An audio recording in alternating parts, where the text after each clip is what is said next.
मान लीजिए हम लोग झारखंड से आप लोग कल सुबह नहीं देंगे, ये लोग गरीब लोग हैं, फैमिली में ऐसा घटना घट गया, क्या ये लोग गुजरात जाएंगे समस्या को लेकर? यदि बोलिए गाड़ी रहेगा आदमी की लाश भी नहीं जलेगा। देखिए आप जब तक मुआवजा क्लियर नहीं करेंगे, लाश भी हम लोग नहीं जला लाश भी हम लोग नहीं जलाएंगे, और गाड़ी भी जो जिस गाड़ी से आप भेजे उनके ड्राइवर को सुरक्षित हम लोग रहने का व्यवस्था दे देंगे और वो भी यहीं रहेंगे जब तक पैसा नहीं आगे तब। ओके। मैंने संवेदनहीनता नहीं है एकदम ना, मजदूर लौटा था 100 को मेरे को। देखिए सबसे पहले सबको जोहार। और इनका डेथ जो है वो परसों सुबह में ही हो गया था, हम लोग को फोन भी आया। लेकिन देखिए ये वहाँ अगर जीवित रहते तो हमको लगता है लाइफ टाइम तक ये गुजरात में ही काम करते।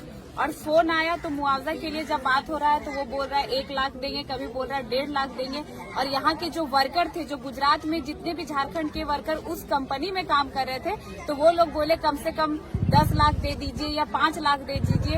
लास्ट में ये लोग 1.5 लाख तक भी बोले, कम से कम 1.5-2 लाख दे दीजिए। तो कंपनी के जो भी मैनेजर होंगे या जो भी बड़े पद में है, वो लोग का ये लोग के वर्कर के सामने क्या बोली आता है कि अगर तुम 1.5 लाख रुपया नहीं लेगा, हम 1.5 लाख भी नहीं देंगे और लास्ट में बॉडी हम कोयला की भट्टी में डाल देंगे। और अभी भी हम बात किए कि बॉडी आ गया है उनके गांव हुरलुंग, लेकिन अभी तक 1 रुपया मुआवजा नहीं आया। हम खुद बात किए, हम बोले आप पैसा नहीं भेजेंगे, तो यहाँ के लोग बोल रहे हैं कि बॉडी नहीं जलाएंगे। तो उनका क्या आता है कि मत जलाओ, हमें क्या मतलब। तो आखिर प्रवासी मजदूर किस समान है? क्या एक जानवर के समान है? अगर कोई जानवर भी सड़क दुर्घटना में रोड में मार दिया जाता है गलती से, तो वो जानवर का बॉडी उस रोड में पड़ा हुआ रहता है, कोई इंसानियत के नाते उस जानवर को सड़क से साइड कर देता है। बस उसी प्रकार झारखंड के मजदूर प्रवासी मजदूर बन गए कि अगर कंपनी में मर गए तो एक जानवर की तरह, जैसे जानवर का बॉडी रोड से साइड कर दिया जाता है और मजदूर का बॉडी ये गुजरात में डेथ किया तो झारखंड के गोमिया विधानसभा बोकारो जिला हुरलुंग गांव भेज दिया जाता है। तो क्या इनका 1 रुपया भी मुआवजा नहीं बनता था? और जो डेथ किए कुलदीप कुमार महतो,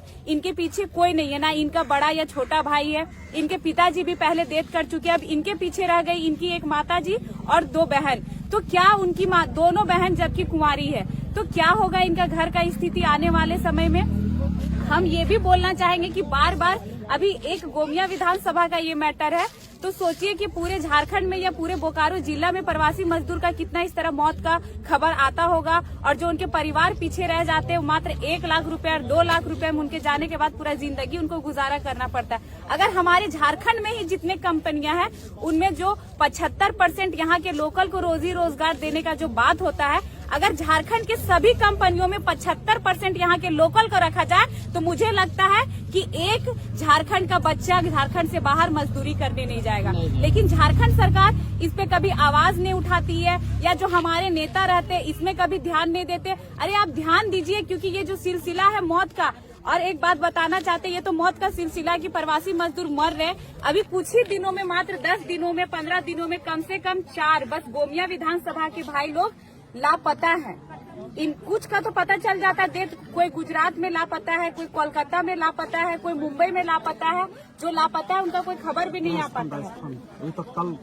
अभी तत्काल एक है राजस्थान में लापता है। डुमरी बिहार के 10 दिन 15 दिन पहले फोन आया था, वो कोलकाता में लापता थे। तो ऐसे लापता लोग जो गुमशुदा रहते हैं उनका तो कोई सुराग भी नहीं मिल पाता है कि हाँ वो जीवित है, उनको कोई किडनैप कर लिया गया है या वो कहीं सड़क दुर्घटना में मर गए हैं। और जो मर गए हैं उनका तो फिर डाटा बन जाता है कि प्रवासी मजदूर मर गए थे।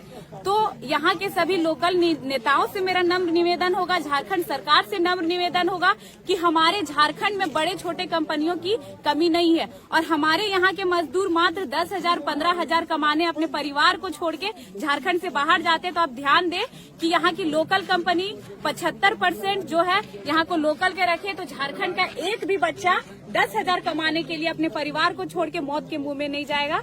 और इतना बोल के सबको जोहार रहेगा। जय झारखंड, जोहार झारखंड।